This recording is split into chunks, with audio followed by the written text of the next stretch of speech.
Hello बच्चों, देव classes में आप सभी बच्चों का स्वागत है। आज हम आपको केमिस्ट्री का कक्षा 10 का सेकंड पार्ट यानी सेट नंबर 2 हल कराने जा रहे हैं। शॉर्ट पेपर का पहला आपको कल करवा दिया था और दूसरा है ये 2020 का सेट नंबर 2।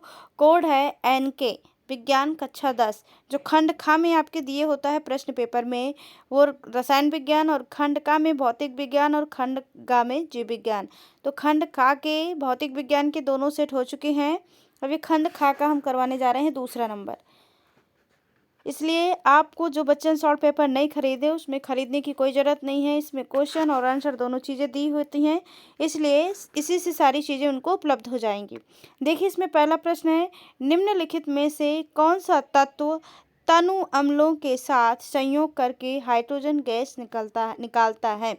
यानी इनमें से जो भी तत्व दिए गए हैं 4 ऑप्शन में, तो कह रहा है इनमें से कौन सा तत्व सल्फर, जस्ता, जिंक, तांबा, क्लोरीन, इनमें से जो भी ऐसा कौन सा तत्व है जो अम्ल से क्रिया करके हाइड्रोजन गैस देता है। तो ना इसमें सल्फर हमारा हाइड्रोजन से क्रिया कर वो अम्ल से क्रिया करके हाइड्रोजन देता, ना ही तांबा करता है, और ना ही क्लोरीन करके हाइड्रोजन गैस देता है। तो हमारा लास्ट में क्या बचा, जस्ता यानी जिंक। आपको अब क्रिया पढ़ी होगी, जस्ता जब ZnSO4 ZN नहीं सॉरी ZN प्लस H2SO4 की क्रिया कराएंगे जब, तो बनेगा ZnSO4 प्लस H2। ये आपकी रिएक्शन। तो लास्ट में हमारा क्या निकला, H2 यानी हाइड्रोजन गैस निकली। यही इसमें पूछ रहा है कि संयोग करके क्या बनेगा। तो हमारा इसका ऑप्शन होगा, राइट नंबर होगा तीसरा। कौन सा होगा, तीसरे। इसमें से जो क्रिया करके क्या बनता है, जस्ता यानी जिंक क्रिया करता है, जिससे हमारा हाइड्रोजन निकलता है। अगला क्वेश्चन है, निम्नलिखित में से कौन सा तत्व द्वितीय समूह का सदस्य है। इतने इसमें से 4 ऑप्शन दिए गए हैं कि इनमें से निम्नलिखित समूह में से कौन सा तत्व द्वितीय समूह का सदस्य है। पहला है Li मतलब लिथियम, दूसरा है Mg मतलब मैग्नीशियम, तीसरा है B, इसको बोरान बोलते हैं, और चौथा है Si यानी सिलिकॉन। क्या है, सिलिकॉन। तो इसका राइट जवाब क्या होगा, कौन सा क्या चीज़ पूछ रहा है, द्वितीय समूह का सदस्य।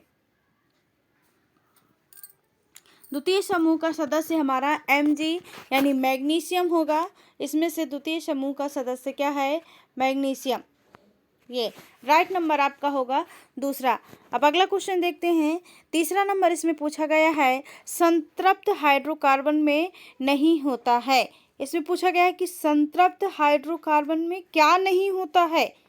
संतृप्त मतलब संतृप्त हाइड्रोकार्बन के अंतर्गत एल्केन आता है, और असंतृप्त के अंतर्गत एल्केन और एल्कीन और एल्काइन 2 आते हैं।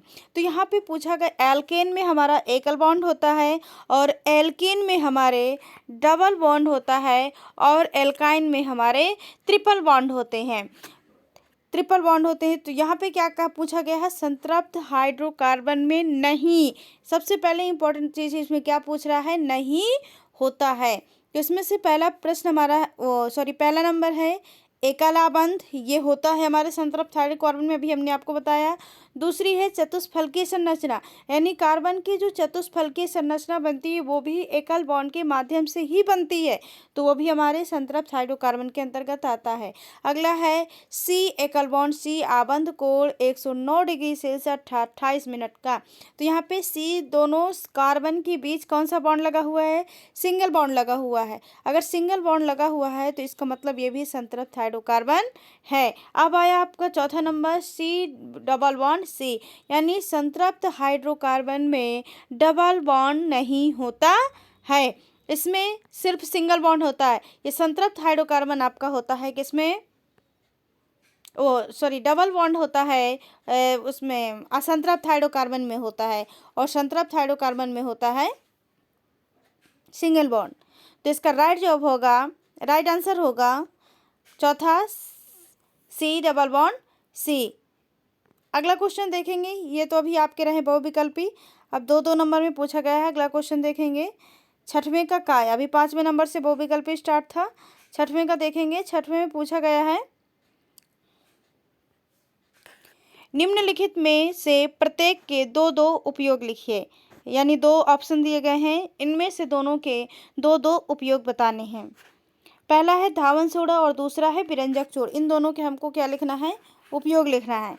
पहला है धावन सोडा का उपयोग। धावन सोडा का उपयोग कठोर जल को मृदु करने में, पहला है हमारा कठोर जल को मृदु करने में, यानी जो कठोर जल होता है उसको सॉफ्ट बनाने में किया जाता है। दूसरा है प्रयोगशाला में, कठोर जल का मतलब होता है खारा और जो मीठा जल होता है उसको मृदु बोलते हैं। प्रयोगशाला में अभिकर्मक के रूप में, यानी प्रयोगशाला में वो यूज किया जाता है धावन सोडा। तीसरा है कांच, कागज तथा साबुन उद्योग में, यानी साबुन बनाने में, कांच तथा कागज के बनाने में इसका उपयोग किया जाता है। अगला है दूसरा नंबर, इसमें पूछा गया है विरंजक चूर्ण का उपयोग, यानी विरंजक चूर्ण के क्या उपयोग हैं। इसमें से दो दो उपयोग पूछा गया है, हमने तीन तीन इस लिख दिया गया है कि ताकि तीन में से दो तो आपको याद बने रहेंगे, इसीलिए इसमें से हमने एक एक्स्ट्रा पे लिख दिया है। अगला है इसमें विरंजक चूर्ण के उपयोग, इसी को ब्लीचिंग पाउडर बोलते हैं। तो सबसे पहले देखेंगे कि ब्लीचिंग पाउडर का यूज कहाँ पे होता है। ब्लीचिंग पाउडर हम लोग कुएं में, जो पहले लोग कुएं में पानी कीड़े लग जाते थे तो उसको कीड़े दूर करने के लिए डाला जाता था। आज भी लोग अभी शुद्ध करने के लिए पानी में यूज करते हैं। तो इसका सबसे पहला फर्स्ट यूज है पीने के जल को रोगाणु रहित करने में, यानी जहाँ पीने वाला पानी होता है अगर उसमें कीड़े पड़ जाते हैं, भरना पड़ता है वहाँ से, तो इसको ये विरंजक चूर्ण डालने से वो रोगाणु रहित हो जाता है, यानी उससे जीवाणु हट जाते हैं। दूसरा, इसका रासायनिक उद्योग में उपचायक के रूप में भी किया जाता है। अगला है चीनी को सफ़ेद करने में, क्या है, चीनी को सफ़ेद करने में, यानी जो चीनी हमारी वाइट कलर की दिखती है, जब उसको चीनी हमारी सफ़ेद इसलिए दिखती है क्योंकि इसमें विरंजक चूर्ण डाला जाता है, जिसके कारण से ये सफ़ेद कलर ज़्यादा आ जाता है। अगला क्वेश्चन है हमारा, खा नंबर इसी का पूछा गया है, ये का नंबर था अभी आपका। खा नंबर में पूछा गया है संतृप्त तथा असंतृप्त हाइड्रोकार्बनों को उदाहरण द्वारा समझाइए, यानी अभी हमने आपको बताया कि संतृप्त क्या है और असंतृप्त क्या है। बहुविकल्पी में पूछे हुए थे ऑप्शन कि ये असंतृप्त हाइड्रोकार्बन नहीं है उदाहरण में, तो अभी हमने आपको बताया संतृप्त और असंतृप्त क्या है। तो यहाँ पे आपको देखना है संतृप्त हाइड्रोकार्बन, पहला क्या है, संतृप्त हाइड्रोकार्बन। उदाहरण बस पूछ रहा है कि हमने इसमें डेफिनेशन बता दी, इसलिए कि ताकि उदाहरण भी आपको समझ में आ जाए। सारी चीज़ें लिखेंगे तो आगे कोई दिक्कत नहीं होगी। और ज़्यादा से ज़्यादा अपने दोस्तों को शेयर करिए, बहुत कम लोग हैं अभी भाई, ज़्यादा से ज़्यादा शेयर करिए। यस, शेयर करिए। यस, चलिए अब देखेंगे संतृप्त हाइड्रोकार्बन। जिन यौगिकों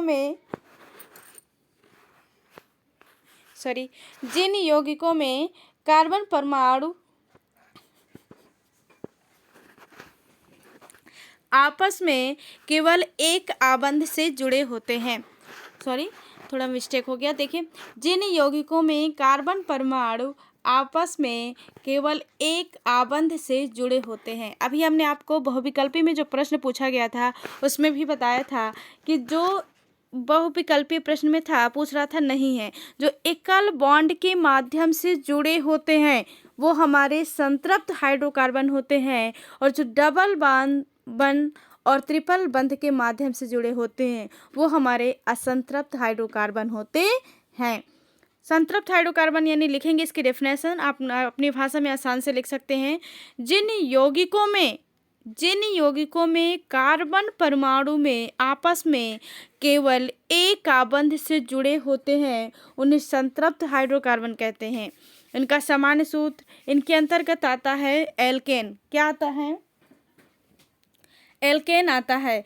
तो एल्केन का सामान्य सूत्र होता है CnH2n+2। तो सबसे यानी एल्केन में बोलते समय लास्ट में क्या आता है, एन शब्द आता है। तो जैसे मेथेन हो गया, प्रोपेन हो गया, ब्यूटेन हो गया, एथेन हो गया, यह हमने इसमें संरचना भी बनाई हुई है। संरचना आप देख सकते हैं, ये सब पूरे एकल बॉन्ड के माध्यम से चारों तरफ जुड़े हुए हैं। ये H A चारों तरफ लगा देंगे, इनकी बैलेंसी पूरी होती है। तो इसमें हाइड्रोजन सब एकल बॉन्ड के माध्यम से जुड़े हुए हैं। ये मीथेन का हो गया, इसका सूत्र होता है मीथेन का CH4, और एथेन का होता है C2H6। एथेन का क्या होता है C2H6।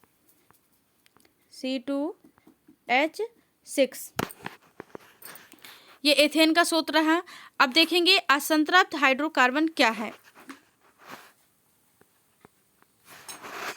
संतृप्त हाइड्रोकार्बन, आशा है कि आपको सभी बच्चों को समझ में आ गया होगा।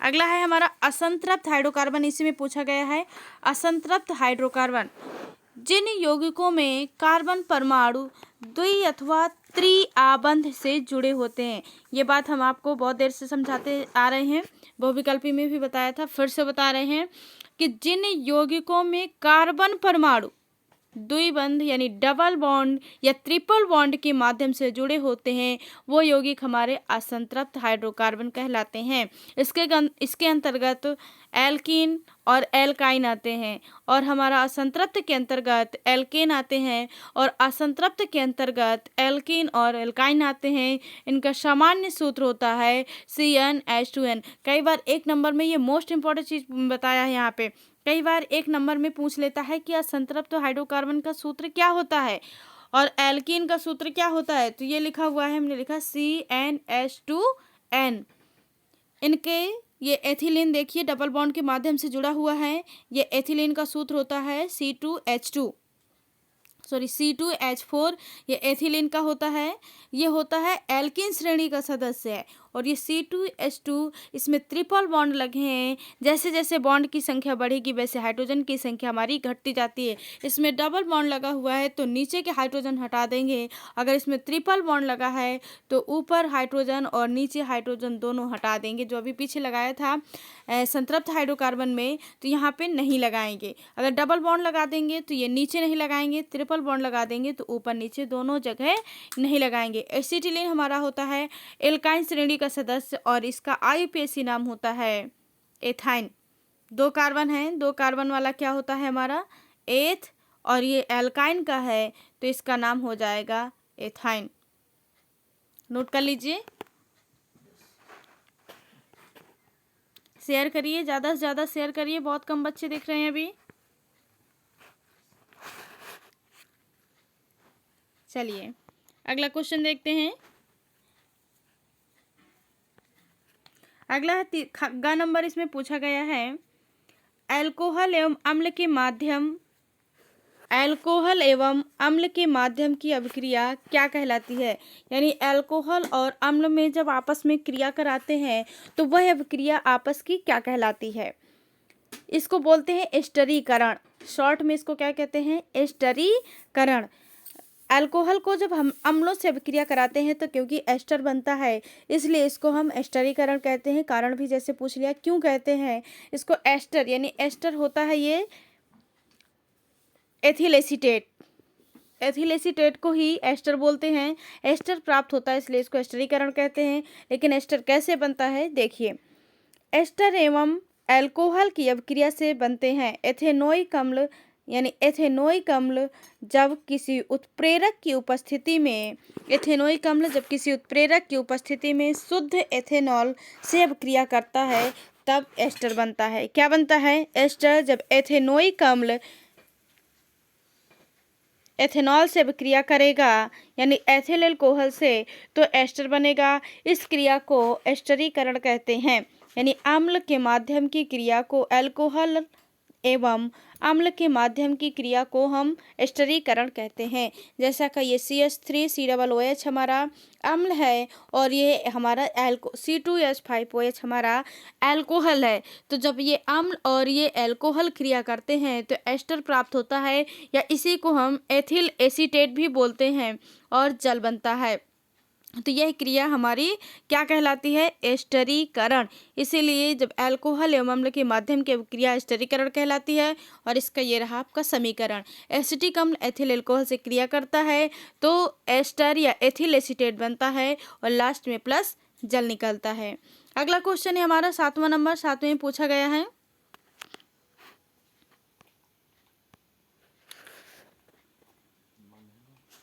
केवल रासायनिक समीकरण दीजिए। क्या देना है इसमें पूछा गया है, सिर्फ ये जो प्रश्न दिए गए हैं। अब क्रियाएं पूछ रहा है, केवल रासायनिक समीकरण देना है। पहला नंबर है एथिल एल्कोहल सोडियम से क्रिया करता है। एथिल एल्कोहल किससे करता है? सोडियम से क्रिया करता है। C2, ये जो 2 लगा होता है आगे, ये सूत्र नहीं होता है, ध्यान रखें। हम बार बार हर अभिक्रिया में बताते हैं, ये जो 2 लगा होता है ये सूत्र में काउंट नहीं होता, ये तो बैलेंस ही पूरी करने के लिए हम लगाते हैं। तो इसका सूत्र होता है एथिल एल्कोहल का C2H5OH प्लस सोडियम से कह रहा है तो प्लस Na। 2 हमने दोनों जगह वैलेंसी पूरी करने के लिए लगाए हैं, क्योंकि लास्ट में हमको H2 निकालना है। एक हाइड्रोजन बचता है, तो एक हाइड्रोजन के लिए हमें सब जगह 2 लगाना पड़ता है। C2H5OH प्लस 2Na, तो अब क्रिया करेगा तो C2H5ONa प्लस H2 बनता है। तो ये क्या है? Sodium ethoxide. C2H5ONa होता है सोडियम एथॉक्साइड, वो लगा है इसलिए इसको क्या कहेंगे? Sodium ethoxide. जब मेथेन क्लोरीन से अभिक्रिया करता है, मेथेन हमेशा मेथेन जब करता है क्लोरीन से तो सूर्य के प्रकाश की उपस्थिति में करता है। तो मेथेन की क्रिया जब क्लोरीन गैस से कराएंगे तो ये बनेगा methyl chloride plus HCl hydrochloric अम्ल। यहाँ पे ये CH4 मेथेन है और Cl2 क्लोरीन है। जब करेगा तो CH3 हमारा एल्किल समूह का सदस्य होता है, इसलिए वो यहाँ हो जाएगा मेथिल क्लोराइड प्लस हाइड्रोक्लोरिक अम्ल। क्या है ये? हाइड्रोक्लोरिक अम्ल। अगला प्रश्न है, चलिए देखेंगे क्या है। ख नंबर इसमें पूछा गया है, एसिटिक अम्ल के 2 रासायनिक गुणधर्मों के रासायनिक समीकरण लिखिए। एसिटिक अम्ल का ही आयुपेशी नाम हमारा एथेनोइक अम्ल होता है। अभी आपको याद नहीं होगा, पिछले पेपर में फर्स्ट में भी पूछा गया था कि एथेनोइक, यही प्रश्न घुमा के दे दिया था कि एथेनोइक अम्ल के रासायनिक गुण लिखिए। यहाँ पे दे दिया है एसिटिक अम्ल के रासायनिक गुण लिखिए। प्रश्न दोनों सेम है, एसिटिक अम्ल को ही एथेनोइक अम्ल बोलते हैं। हालांकि उसमें भी हमने आंसर बताया है, इसमें भी आपको बताएंगे। इसमें 2 पूछ रहा है, उसमें 4 पूछ रहा था, इसमें 2 पूछ रहा है तो 2 ही बताए गए हैं। सोडियम कार्बोनेट से क्रिया, सोडियम कार्बोनेट से जब क्रिया कराएंगे तो सोडियम एथेनोएट लवण बनता है। ये देख रहे हैं, एसिटिक अम्ल जब सोडियम कार्बोनेट से क्रिया करता है तो CH3COONA plus CO2 plus H2O। जब कार्बोनेट से क्रिया करता है तो हमेशा कार्बन डाइऑक्साइड गैस ही बनती है। तो इसमें कौन सा ये बना है? ये sodium acetate CH3COONA sodium acetate, CO2 carbon dioxide, H2O जल। ये सोडियम कार्बोनेट से क्रिया करने के बाद दूसरा नंबर पूछा गया है, 2 पूछे। दूसरा है सोडियम से क्रिया।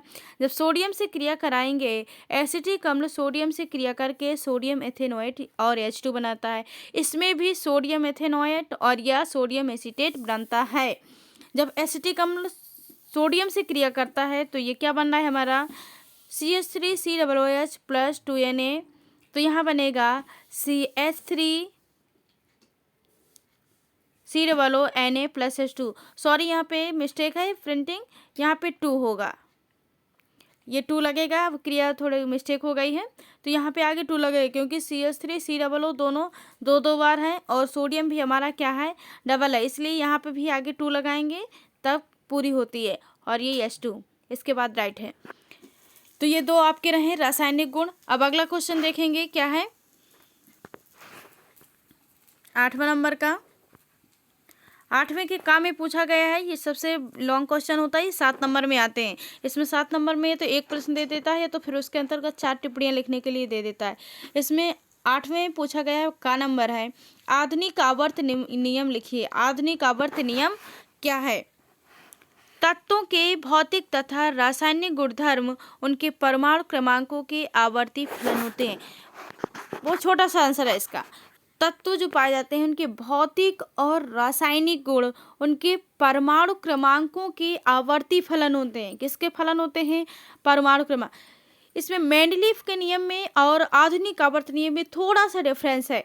इसमें पूछा कि आधुनिक आवर्त नियम में है परमाणु क्रमांकों के आवर्ती फलन होता है, और मेंडलीफ के नियम में होता है परमाणु भारों के फलन होता है। बस जस्ट थोड़ा सा मिस्टेक है बस इसमें। तो इसलिए दोनों नियम में कन्फ्यूजन न हो। आधुनिक आवर्त नियम में परमाणु क्रमांकों के आवर्ती फलन होता है और मेंडलीफ के आवर्त नियम में परमाणु भारों के आवर्ती फलन होता है।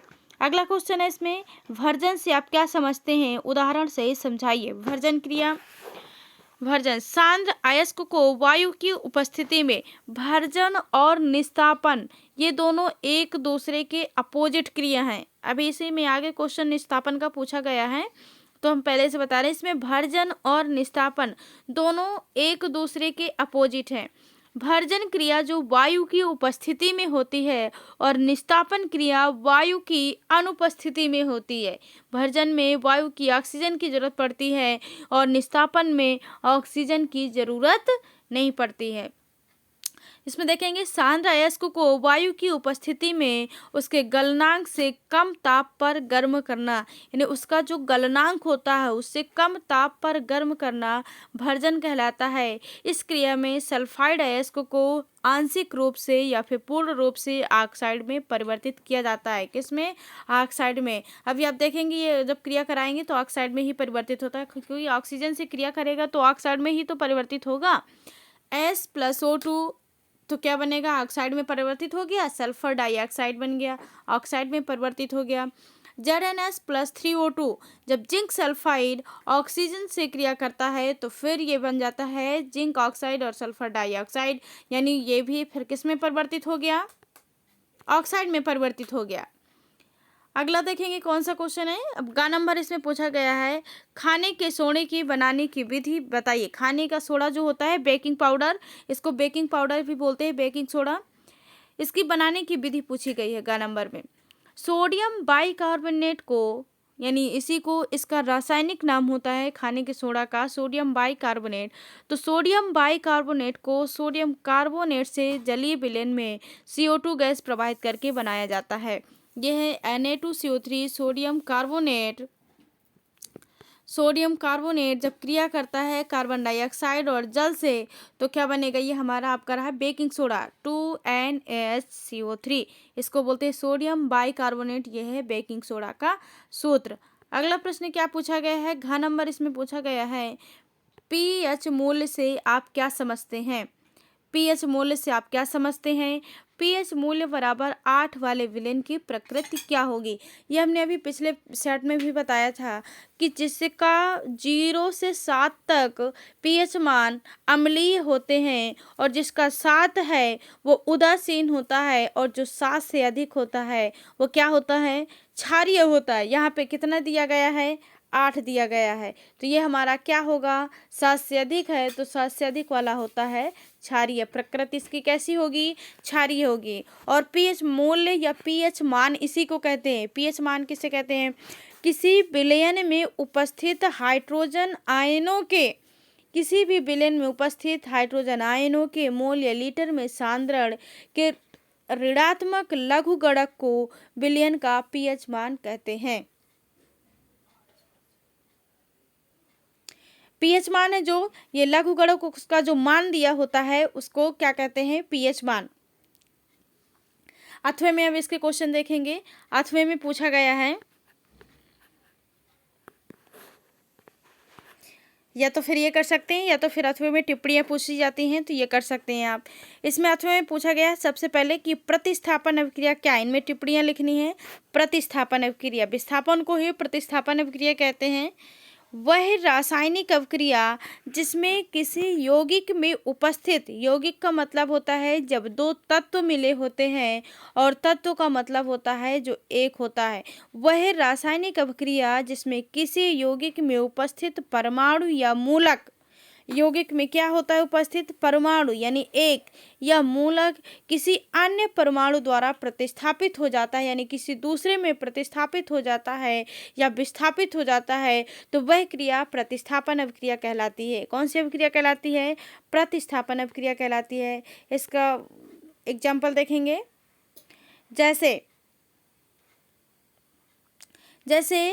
500 डिग्री सेल्सियस ताप पर एथिलीन क्लोरीन से अभिक्रिया करके वाइनिल क्लोराइड बनाता है। क्या बनाता है? Vinyl chloride. इस अभिक्रिया में एथिलीन को H2 परमाणु क्लोरीन द्वारा प्रतिस्थापित हो जाता है। देखिए एथिलीन C2H4 हमारा क्या है, एथिलीन है। ये जब क्लोरीन से कितने डिग्री सेल्सियस पर, 500 डिग्री सेल्सियस पर करता है, तो ये Cl2 हमारा इसके एथिलीन के साथ विस्थापित हो जाता है, इसलिए इसको क्या कहेंगे, क्लोरीन प्रतिस्थापन अभिक्रिया कहेंगे। कौन सी अभिक्रिया, प्रतिस्थापन अभिक्रिया कहेंगे।